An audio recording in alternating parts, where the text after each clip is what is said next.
Time talking about the power of God and the power of God in our life. And every Sunday we say there is one power and one presence. Every Sunday we say God the good and that we are one. I think we need to be reminded. That's why we come here to say that. But how can we forget? I don't know if anybody else is in this situation. Maybe it's because we're really spiritual beings living in a physical world. And we spend so much time involved with everything that goes on in our everyday life that we forget that we are connected to the power of God. So we need to find ways to remind ourselves that we're connected. When you think of the word power, in Aramaic there's a phrase that is used to describe power. Power is a force you cannot see, but you can see the effects of it. So think of gravity. Think of wind, think of electricity. These are powers you can't see, but you can see the effects of it. You can also see the effects if you're not connected to the power. If you were up there on the, I wanted to say spaceships, I could say spaceships, I'm talking about this space station, you would not be in contact with gravity, it would mean nothing to you. If you took your little sailboat out and you wanted to cross the lake and you didn't put up the sail, the wind would, you would not be in touch, you would not be connected to wind, you would not have any, you would not be in touch with that power.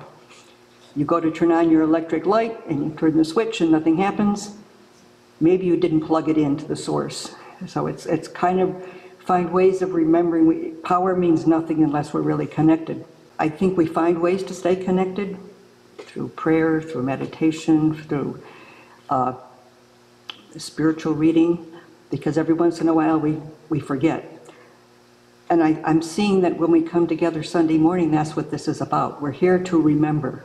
You know, we say the statement, you know, there is only one power. That reminds us that. I think at the end of the service, we always say the prayer of protection. And we have begun to move beyond saying things like God is, the love of God enfolds you. And we realize that doesn't really connect us. We say, we've added, I am the love. I am love. And if we really want to make a commitment, we'd say, I am the love of God. And I think that commitment helps us remember.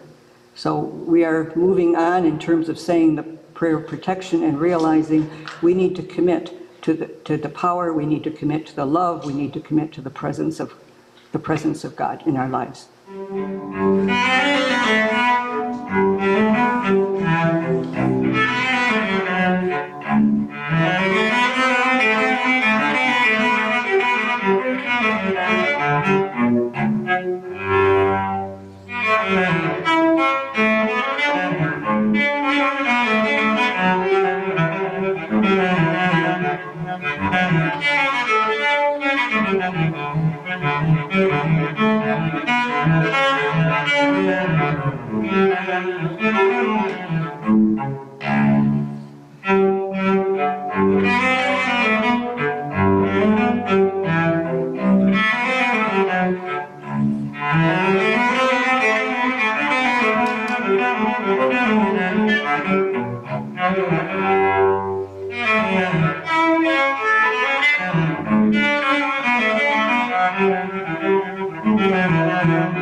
In the center of your mind is a beautiful golden light.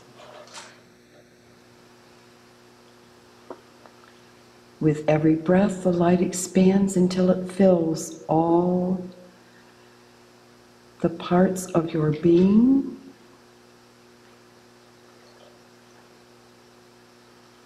In your inner mind's eye, before you is a golden temple. Inside that temple is the same golden light within you.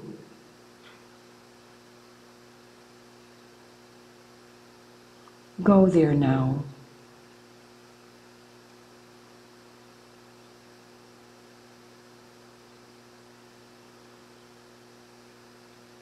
Inside this place is the divine presence in all things.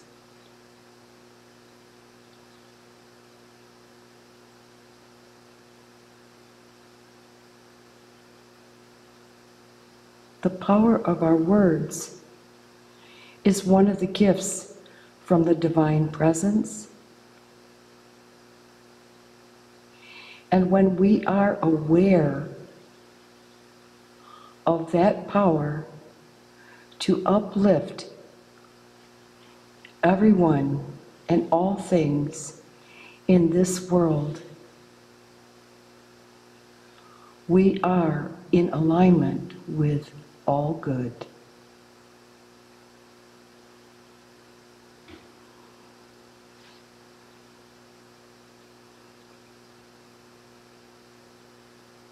Since we are those spiritual beings having a human experience, sometimes things just happen.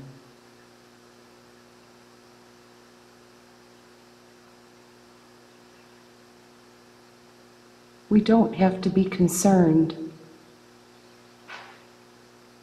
or think anything was our fault as we take inside ourselves and realize that it's the power of forgiveness that forgives us when we make mistakes and maybe sometimes when others speak and miss the mark.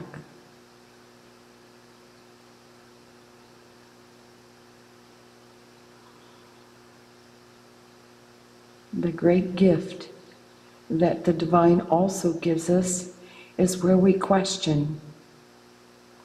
Where we question others, we question everything. And within our heart, we know the truth.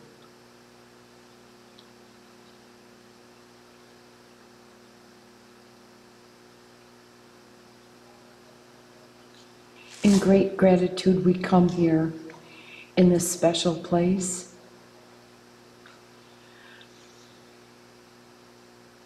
The language of the divine is in the silence inside of us.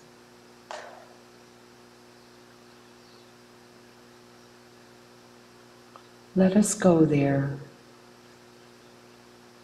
and feel the peace and love that we are.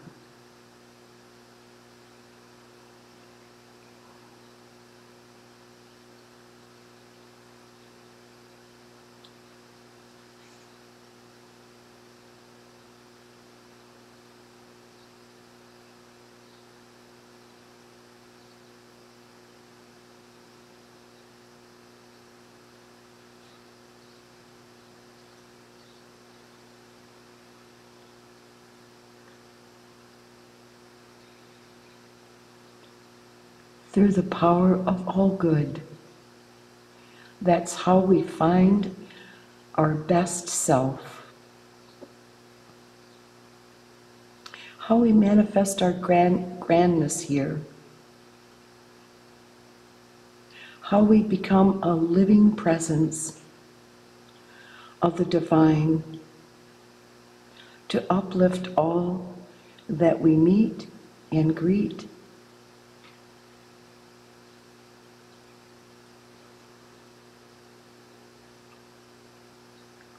May we come back to this place, feeling great peace, feeling great love.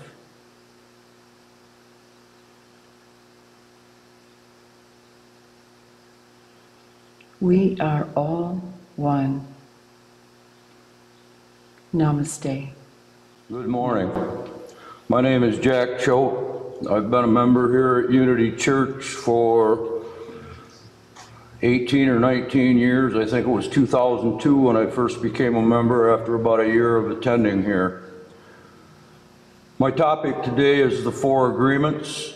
The Four Agreements is rules for living that I have been practicing for basically since about 2006. So it's really shaped my life over the last 15 years. The Four Agreements come from a book written by a fellow by the name of Don Miguel Ruiz. Don is a honorary title in the Hispanic world, so his name is really Miguel Ruiz. He also has a son, Miguel Ruiz Jr., who is a practitioner of the Four Agreements too. The Four Agreements are very short and simple as far as if you write down the four rules, they look simple. In practice, not so simple. Rule number one, well, let's back up just a touch. As a child, you are ruled by the agreements that your parents have made with the rest of society. They teach you their values, and they teach you their rules of how to get along with the other people that you're going through life with. As you become older, a teenager, and then enter adulthood, you may find that some of those rules that you learned from mom and dad don't work quite as well for you as you would like them to. When I got to the book, The Four Agreements, again, like I said, the rules are simple. Rule number one, words have power. If any word has power, all words have power. Whatever comes out of your mouth, you cannot take it back. You need to be conscious of what passes your lips in relation to the people that you're dealing with. Rule number two, don't assume that you know what the other person is thinking. That's fairly impossible to do. Each and every one of us is a unique personality of the experiences that we have went through in life. We don't all have the same experiences. Therefore, if you think that you know what the other person is thinking, there's a good possibility that you don't. Rule number three, don't take things personally. We all do. One thing you need to remember, in personal relationships, the things that people say about you doesn't really reflect who you are. The things that people say about you tell you more about them than about you.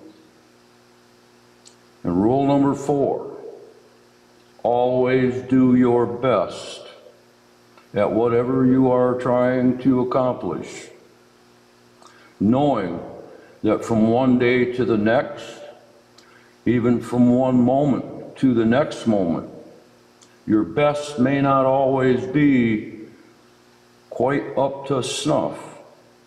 Many times it is, many times it's not. But there's an ebb and a flow for all of us in our energy levels. That energy is also the energy behind your intelligence and how much work you put into it. So the four agreements are very simple. Number one, words have power. Number two, don't assume that you know what the other person is thinking.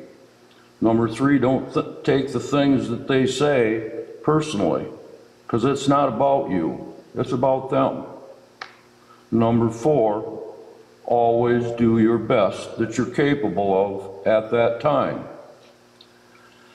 I find rule one and rule four were fairly easy for me. I've always known how to use words to hurt people. I learned from a very good teacher. It was a habit that I have learned not to use. Fortunately for me, I have learned to keep my mouth shut when I have tension and things going in a relationship with other people. I want to make sure that the words that come out of my mouth are not hurtful. You can't take those words back. And I tell you right now, I am very good with words and hurting people. I had a lot of practice of it, 50 years. Now I quit doing it. Occasionally words slip out when I'm driving, I will say that. But the rest of the time, no. In my personal relationships with people, I have learned not to open my mouth until I have put my brain in gear. It's a very necessary thing because I have opened my mouth to change feet many times in my life. If you put your mouth in gear before your brain is in gear, you will regret it.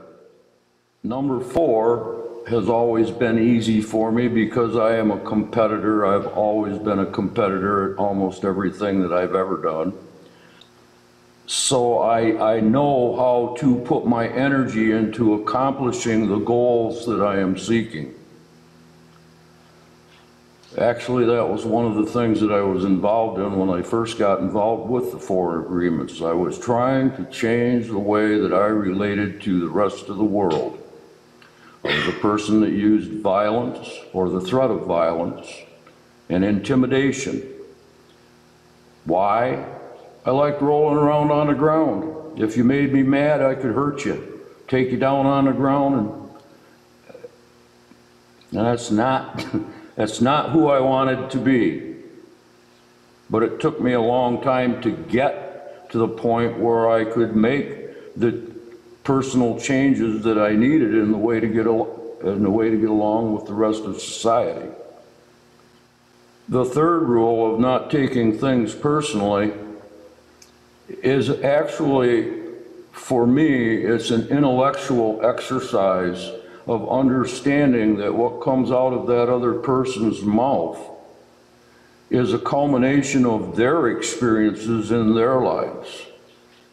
I grew up in a very violent home, so violence was always easy for me, and I learned to be a survivor in that home. I have regrets about what happened in my childhood, and it has taken most of my adult life to work my way through to become somebody that I actually had respect for.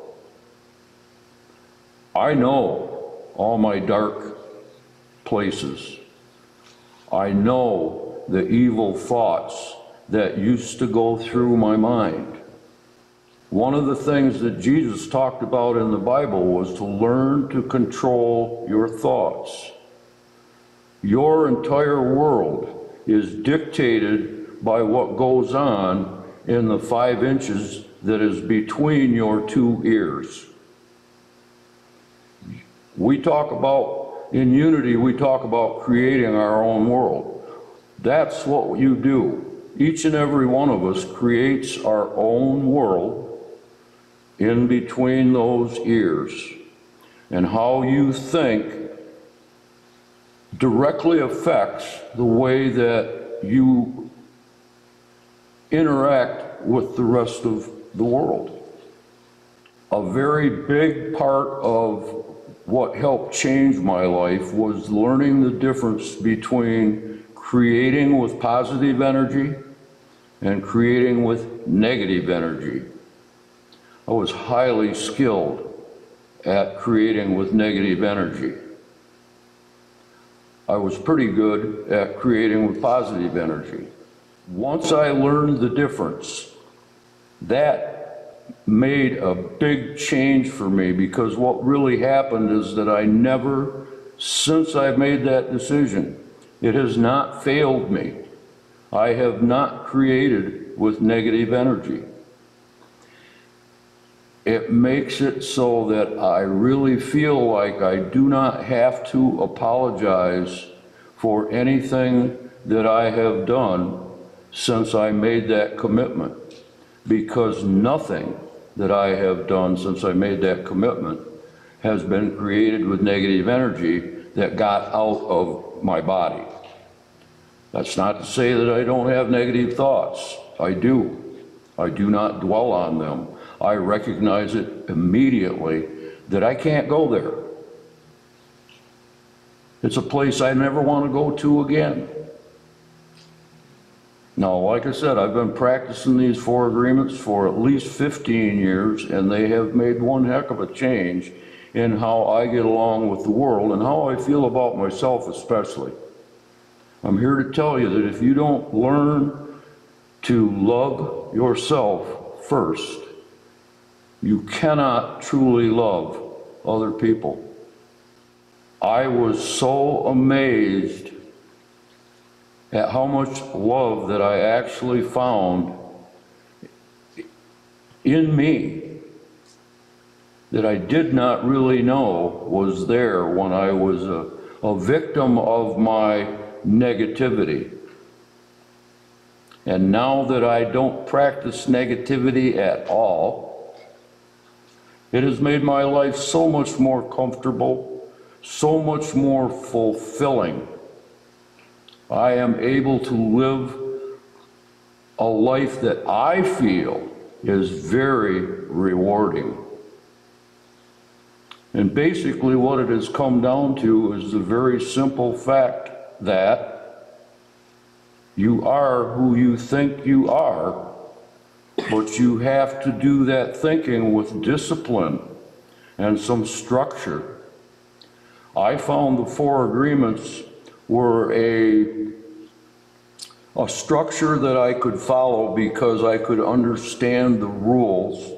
And once I started practicing them, I got better at those rules. I honestly feel that each and every person out there can lead a life of happiness and fulfillment. But you gotta learn to give up negativity. When you are worrying, you are creating with negative energy. That's the way I see it. That's the way I practice it. Once I get a negative thought, I know that I have got to go somewhere else. One of the things that helped me, I joined the choir here at Unity in 2005. What I found that did for me, I got music running around in my head all the time. A lot of that music is the music that we sing here at church. That is a beautiful place to be compared to negative energy. So with the songs and the music that we were using here in the church, a lot of times when I got negative thoughts, I wouldn't continue in that negative thought, and I didn't always consciously go to the music. But I found over the years that a lot of times that was what was occupying my mind.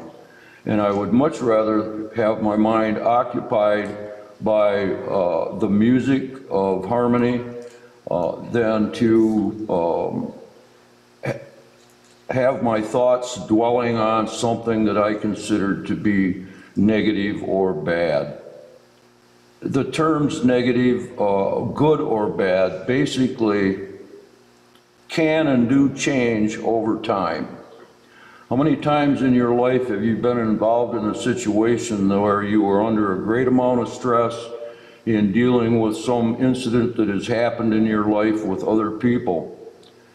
And while you're going through the process of trying to get through that situation, the stress and the energy that you feel can be tremendously tiring. But you live through the experience, 6 or 7 months later, your perspective has changed to the point where you can go back to what really stressed you out, and now you realize that a lot of it is something that you can laugh at. I've had that happen many times in my life. I am all upset about this. You don't need to be. Go to a peaceful place in your mind. If you find it hard to do, keep doing it, because the more you practice it, the more comfortable you will become. At least for me, I'm comfortable in my skin. I truly am. Why? Because I know that I have tried as hard as I could to make the changes that I needed to make to become a loving, feeling human being. So rather than reacting with anger and lashing out at others, that's not in my life anymore at all. Like I said, every once in a while in the car, my feathers will get ruffled and words come out that I shouldn't say in public. However, it goes no further than that. And I've also learned that every once in a while when I do get upset at other drivers, that the last words out of my mouth need to be, please have a nice day. You have no idea how hard that was to learn to do, because I knew that that impulse, when somebody cuts you off or they do something stupid and they put you in danger in your vehicle, that immediate impulse is to lash out. But I learned, okay, I might not be able to stop that first 2 or 3 seconds of what's going through my head, but once I recognize that it's negative, I've got to make amends. I can remember, because I lived it for many, many years, of what it feels like to want to hurt people. When I was much younger, one of the big thrills of my life was to knock somebody in the head with my fist to get back at them for upsetting me. It's not a very good way to go through life. I will say this, a couple of people that I knocked in the head became very good friends with them later. So that kind of progression from the anger to the friendship, and of course these things happened long before I ran into the 4 agreements. So I already knew that because I got upset with somebody enough to physically have an altercation with them, didn't mean that that was the end of the line. One of the guys that I had a knockdown, drag-out fight with at the age of 15, I was best man at his wedding 3 years later. And we remained lifelong friends for as long as he was still on this planet. And he passed away last year, and I miss him. I always will. However, I know that somewhere along the line, when the door closes on this existence here and this body, that the door also opens to a further experience, for the simple reason that I truly believe that I am a spiritual being that has eternal life. Back to the 4 agreements. Rule number 1, words have power. If any word has power, all words have power. Rule number 2, do not assume that you know what the other person is thinking, because you don't. Number 3, do not take things personally. The things that people say about you says more about them than it does about you. And number 4, always do your best. Don't cheat yourself. Put it out there. It's a necessary part of your life. You will be fulfilled and lead a very fulfilling life if you can learn these 4 agreements. Now, there are other ways out there. This isn't the only way to peacefulness or to change the way that you get along with the rest of the world. But I guarantee that if you have low self-esteem in certain areas of your life, if you learn to practice the 4 agreements, you will learn to love yourself, and that in turn will allow you to truly love others. Thank you. Thank you, Jack, for that heartfelt talk to us. And I would recommend this book and this author to everyone out there in Unity Land. It's a very inexpensive book. It can be found on Amazon. Just remember Don Miguel, The 4 Agreements. And my comment on this author is that you can read a lot of books and eventually they all say about the same thing, although some books are 2,000 pages and you get a headache and 100 different sittings to try and get through them.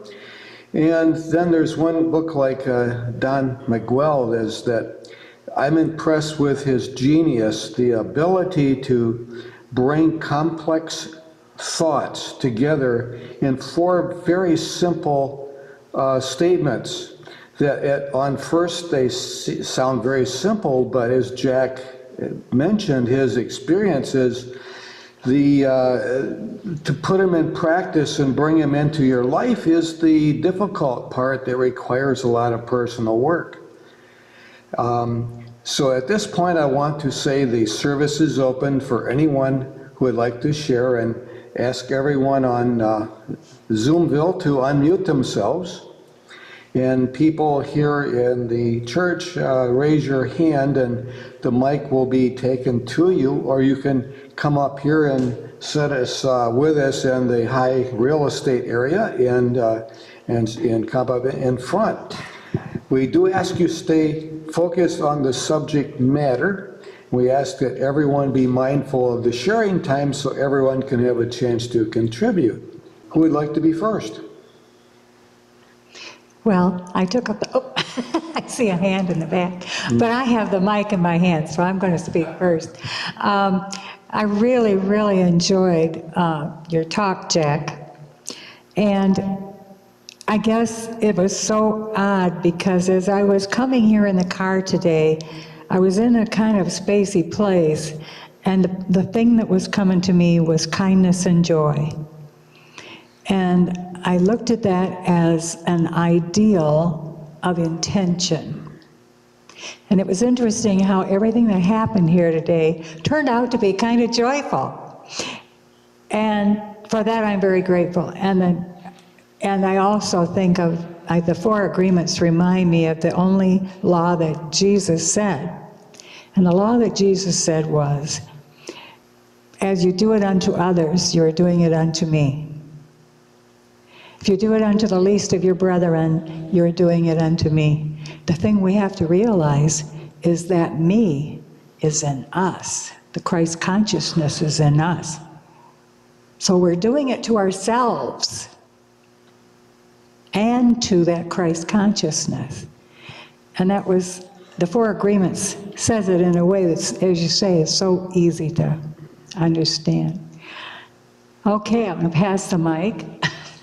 What came to my mind is that is the space between my 2 ears, and that space is the world that I create for myself.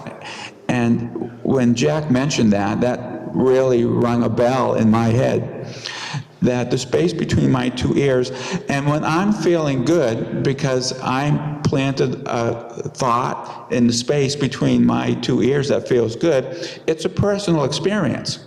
I've created a personal experience that feels good. And when I have a feeling that does not feel good, if I have a bad thought or a judgmental thought, or if I'm blaming, that also is a personal experience that I'm experiencing. And in some ways, that experience is that I'm moving away from love, which, guess what, is kind of personal, at least for me, and it doesn't feel that good. To move away from both good and bad, to move away from that whole idea of good or bad, then I have a better chance of meeting the truth of me. And the truth of me only knows one thing, and that knowing is neither good or bad, it just is. And that truth of me then becomes the unfolding of love. And when I ride that wave, it becomes personal. It becomes personal in a wonderful and beautiful way. I love what you said about Jesus. What you do to another person, you do to me, and that speaks of the connectedness of us all. So I like riding on a wave. I like what Jack said, that, you know, the spiritual path is simple, because love is simple, but love is not always easy, and it's not always easy to love everyone. And that is our spiritual stretch. So thank you, Jack, for sharing your spiritual stretch with us. Jack and I joined the church at the same time. And as I listened to Jack talking, I'm reminded of the evidence of the power of love. I watched him raise 3 little girls with a lot of love. When you talked about, I think it was don't take anything personally. For the last 2 years, I've been working with the phrase, what people think of me is none of my business. Easier said than done for me, that modeled most of my life based on what I expected that people would like to have me be, do, or say. But what a lonely and frustrating and separated place that is. So just being the best of who I am, doing your best, is really the key for me. I so appreciate your talk, Jack. It was just great. Meant a lot to me. Thank you. Jack, thank you so much for that talk. I know it's the only one you feel comfortable with, but I know you have wisdom in other things as well, but hearing those 4 agreements is always a great thing to have reminded and set us on the path again. I'm reminded that as a teacher, and other teachers I'm hoping will back me up on this, that it's one of the best ways to practice at least the first and second and fourth of those agreements, being at your best, knowing words have powers, and realizing that you can't assume what everyone knows, because young students at any age always surprise me with how they think what is a problem and how they confront it. I would always, offered my advice with them, and they would either take it or not take it, and sometimes I would take it personally. But I would realize that no, their process is their own, and how they take those words. So if for anyone who wants to, I guess, practice the 4 agreements, I would say teach. Thank you again, Jack.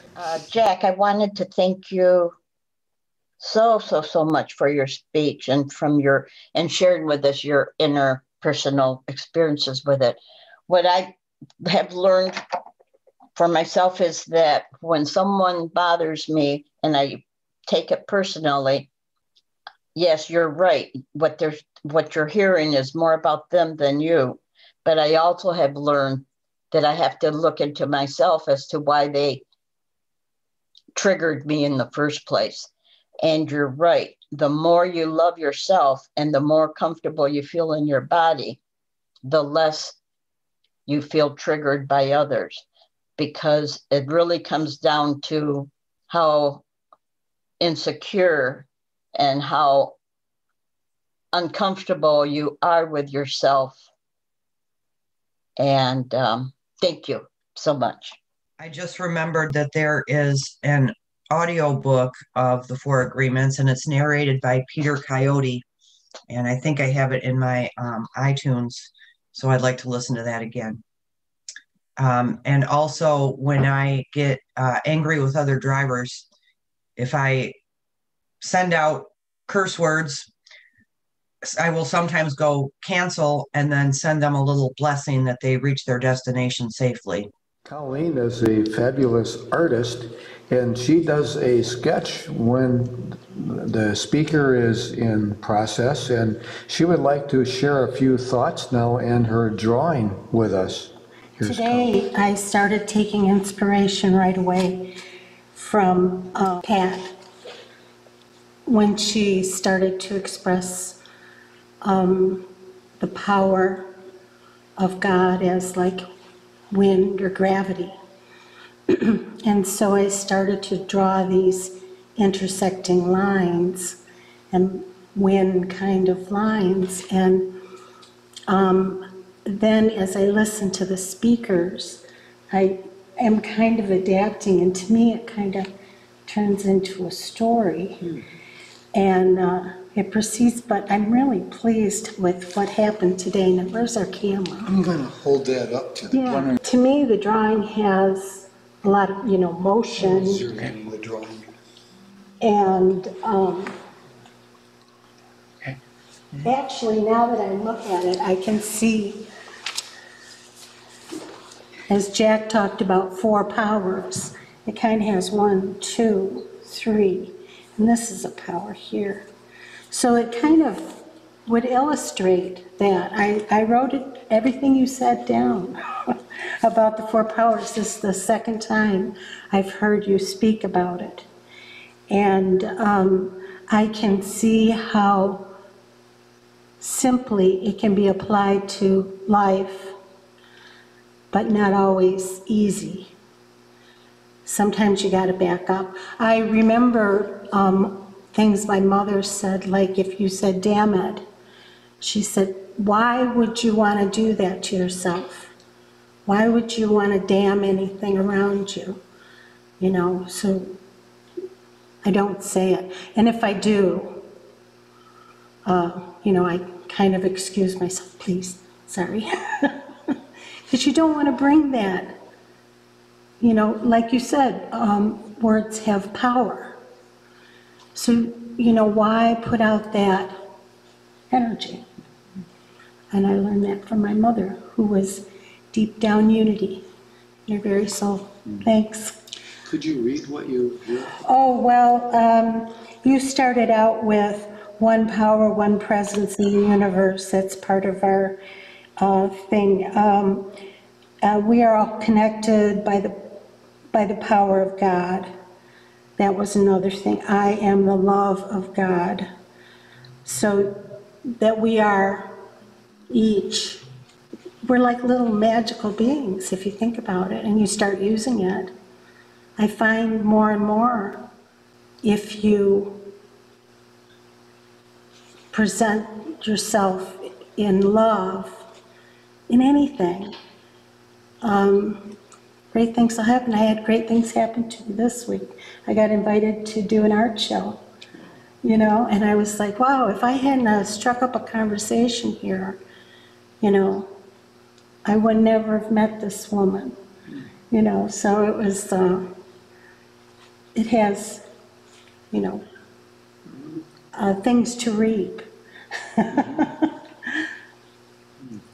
So anyway, thank you. Thank you.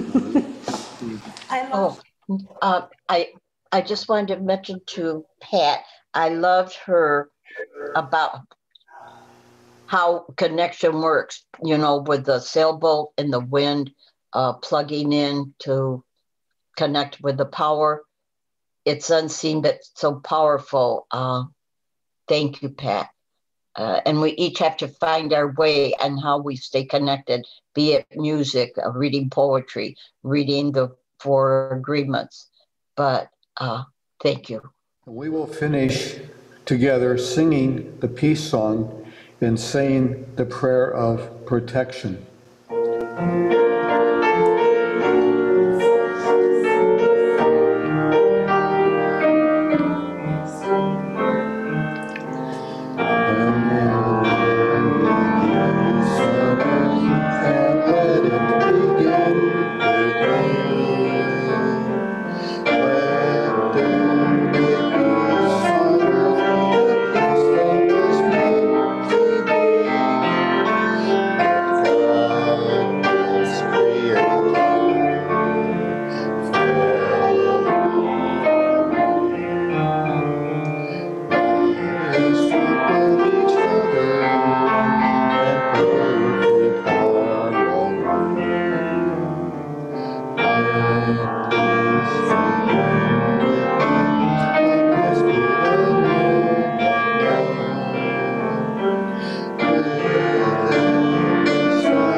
The light of God surrounds us.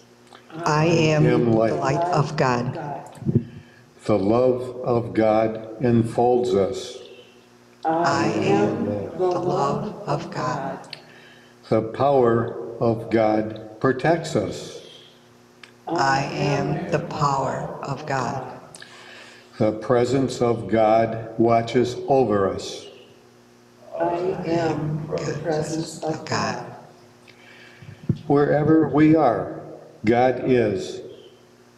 I am divine. And that's the truth.